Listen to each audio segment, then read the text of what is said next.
Let's move from the core principles of diabetes, obesity, and you handling them to something where there will be challenges.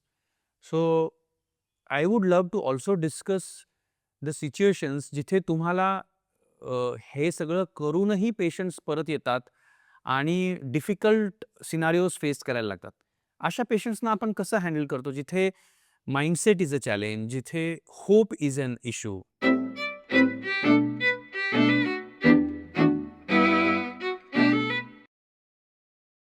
सगळ्यात मोठं असतं, की ते then मला लगेच कळतं, की पहिल्या कॉलमध्ये, की इथं वर्थलेसनेसचा जो फिलिंग आहे मेनोपॉझल विमेनमध्ये खूप असतं, की माझ्या लाईफचं काय म्हणजे मीनिंगच काय? पोरं यूएसला गेले, इकडे गेले, तिकडे मी कशाला करू?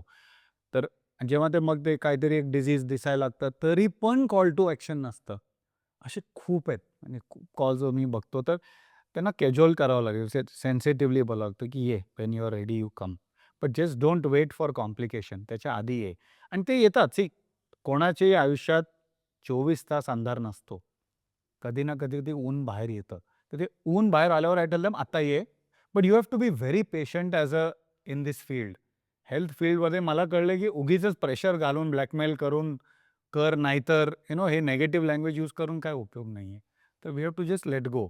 मी किती आता अल्कोहोलिझममध्ये मी माझे अंकल आहेत त्या सायकियाट्रिस्ट मी त्यांना बोललो होतो, की माझा एक मित्र होता, तो ड्रग ॲडिक्ट झाला होता. तर मी म्हणतो, "पकडून घेऊन येऊ का तुझ्याकडे?" तो बोलला, "कोणालाही घेऊन नाही यायचं." जेव्हा त्याच्या आयुष्यात क्रॅश येईल ना, तो नॉन फंक्शनल होईल. तो स्वतः डेस्परेशनमध्ये फोन करेल, मग आम्ही त्याला पिकअप करायला जाऊ. आणि एक्झॅक्टली असं झालं. आणि आज तो 4 वर्ष रिहॅबिलिटेटेड आहे. तर इन एव्हरी पर्सन्स लाईफ ते जेव्हा ते फ्रँटिक लेव्हलचं डेस्परेशन येतो ना, मगच तो घेतो. कारण प्रत्येकाचं बेअरिंग कॅपॅसिटी वेगळं आहे. खूप लोकं डिनायलमध्ये असतात, की "अब तक तो कुछ नहीं हुआ." No, I think it has to come from within. Our role is supporting, encouraging, inspiring. Can you tell me अशा काही stories where we have really transformed people's life? I think बरेच लोकं आहेत. देअर आर हे मला starting from 18 when I was working with you also from 18 वर्षाचे पोरं आले. आय रिमेंबर एक मुलगी होती, ती ओव्हरवेट होती आणि अशीच आली होती आणि तेव्हा तिला मनात बेरियाट्रिक होतं आणि जस्ट ओव्हरवेट होती रे, जास्त पण नव्हती आणि मी तिला बोलले, "काम कर 2-4" आणि डायटिशियन मीना होती. हळू she lost about 10 KGs in 6 months आणि तिने फक्त जंक बंद केलं होतं. आणि मला आठवतंय ती नंतर मेडिकल कॉलेज जॉइन केलं तिने आणि ती भेटायला आली होती, रडली, की तुम्ही असं मला ट्रीट केलं ना, की माझं आयुष्यच बदललं. मी ठरवलं मी लोकांचं आयुष्य बदलवणार. अशी गॅसेट ग्रेट आणि असे खूप केसेस आहेत जे लोकांचे मॅरेजेस रिपेअर झालेत कारण कॉमन हॉबी झालंय. म्हणजे I have met patients who were literally return of, की ह्याला आता बायपासच गरज आहे. असं नाही की आम्ही बायपास रिव्हर्स केला, असं काही नाही. ते ब्लॉक आहे. आणि 5 वर्षानंतर अँजिओ पण झालं. पण त्याच्यास एक सायकलिंग आयडेंटिटी निर्माण झाली. असं एक थॉमस म्हणून आहे. He is a 72 year old. तो आता डेकॅथलॉनचा ब्रँड अँबॅसेडर झालाय तिकडे, बॉम्बेमध्ये. तर आणि म्हणजे त्या वयाला सुद्धा मीनिंग येऊ शकतं लाईफला 68-70. मग कितीतरी सिंगल वुमेनला मी ट्रीट करतो, ज्यांना दुसरं काय नव्हतं. एक सोशल आयडेंटिटी नव्हतं. कारण most people flex family, flex work, हे नॉन वर्किंग आणि आता सायक्लिस्ट झालेत. आणि त्याच्यामुळे त्यांच्यामध्ये एक डेप्थ आलंय आणि मी त्यांना मग हळूच म्हणतो, लिखना चालू करो ताकि दूसरों लोगों को भी मीनिंग आएगा. तर मग ते आमच्या ग्रुप्सवर लिहितात, निबंध लिहितात असे, की आज ते 50 किलोमीटर सायकल करून आले, व्हॉट दे फेल्ट. कारण आमच्या ग्रुप्सवर अलाउड नाही आहे क्वांटिटी ऑफ एक्सरसाइज टाकणे. कारण ते कॉम्प्लेक्स होतं दुसऱ्या लोकांना. कारण काही-काही लोकांना वेळ पण आहे आणि एक कपॅसिटी असतो. बऱ्याच लोकांना नाही आहे. तर इंटिमिडेट करायचं नाही. तर तुम्ही असं लिहा, की आज मी सायकलिंग करून आले, मला खूप मजा आली. 4 लोकांना भेटले, सेल्फी काढलं वगैरे, वगैरे आणि लाइक्स मिळाले बास. तर असे खूप लोकं आहेत जे सुरू केलं होतं as seeking inspiration and today they are a source of inspiration and to me that was one of the greatest. म्हणजे माझ्या लाईफचा हा येतो, की एक 10,000-15,000 लोकांना आज इन्फ्लुएन्सर बनवलंय. From a position of desperation, disease, today they R inspiring others. And असे काउंटलेस स्टोरीज आहेत. बट मला हे फार म्हणजे हे I find this is the greatest आणि कितीतरी फॅमिलीजमध्ये डायबिटीज इनहेरिटन्स होतं. ग्रँडपेरेंट, फादर आणि फादर तो गिल्ट असायचा. प्रोग्राम ज्या जी-टी-टी पास केलं, जिम झालं. 16-18 वर्षाची मुलं पण जिम जायला सुरू केलं. तर आता तो जो एक जेस्टेशन झाला डायबिटीसचा, maybe it might get delayed और maybe it might not happen. So I am just saying की families can get cleaned up.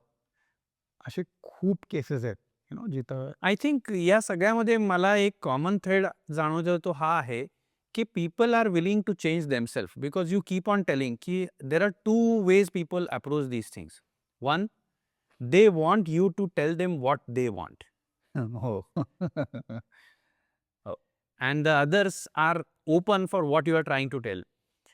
तूच मला सांगितलं होतंस की तुम्ही माझ्याकडे प्रिस्क्रिप्शन घ्यायला आलेले आहात का ॲडवाईस घ्यायला आलेले आहात. कारण बऱ्याचदा लोकांनी सगळा रिसर्च केलेला असतो आणि त्यामुळे they just want validation from your side about what they are doing right, which may not be right. मी सरळ म्हणतो, काय काय विचारलं गुगलला? आजकाल इट इज AI. काय विचारलं AIला? ते म्हणतात असं असं रिसर्च केलं. ठीक आहे ना, कॅरी ऑन. ते म्हणतात नाही नाही नाही तुम्ही सांगा. आम्ही तर सांगायला जस्टिफाय करायला नाही बसलोय. तुम्हाला करायचंय तर घोडा कसा व्हायचा ते विचार गुगलला. तर then there you have to raise your game. My problem ना Neeraj with our community is we are use to telling people standard solutions and आजकालचे पेशंट फार इन्फॉर्म्ड आहे. जग फिरलेलं आहे रे. तो 4-4, 6-6 डॉक्टरकडे गेल्याशिवाय तो ही डझंट ट्रस्ट. मी कसा आहे, मी कुठल्याही मित्राकडे गेलो त्याला विचारलं, मी सरळ कामाला लागतो. कारण आपल्याला वेळ नाही रे घालवायला. And you know that person CARES about you. विषय संपला. मला 10 लोकांना विचारायची, पण आय अंडरस्टँड पेशंट पर्स्पेक्टिव्ह. त्यांचा फेथ डेफिसिट जो नावाची गोष्ट आहे आता आणि faith is more on AI. तर ठीक आहे. पण AI क्रिएट्स कन्फ्युजन. कारण तुम्ही जे विचारता AIला, diabetes is not reversal no. AI म्हणतो नो डायबिटीज नॉट रिव्हर्सल. तर झालं ते आता बसलं डोक्यात. तर मी त्यांना म्हणतो की जे प्रॉम्प्ट इंजिनिअरिंग जो आहे, you be very careful what you ask. And plus त्याला आता कळलंय की तू काय विचारलंय, तर याच्यानंतर तुला प्रत्येक प्लॅटफॉर्मवर ते फीड करणार आहे. सो औषध विकणार, चीपर औषध विकणार. तर मी नेहमी त्यांना सांगतो की बी व्हेरी केअरफुल बाबा व्हॉट यू सर्च. पण तुमची एक सोशल मॅपिंग चालू आहे ना, तर पण लोकांना कसं आहे की आय अंडरस्टँड आपण पण करतोय म्हणजे as though we are immune to this. But मी थोडंसं कंट्रोल करायला लागलोय की लोकांना मी रिस्पॉन्ड करत नाही फार टू दोज काउंटर क्वेश्चन जे असतात ना.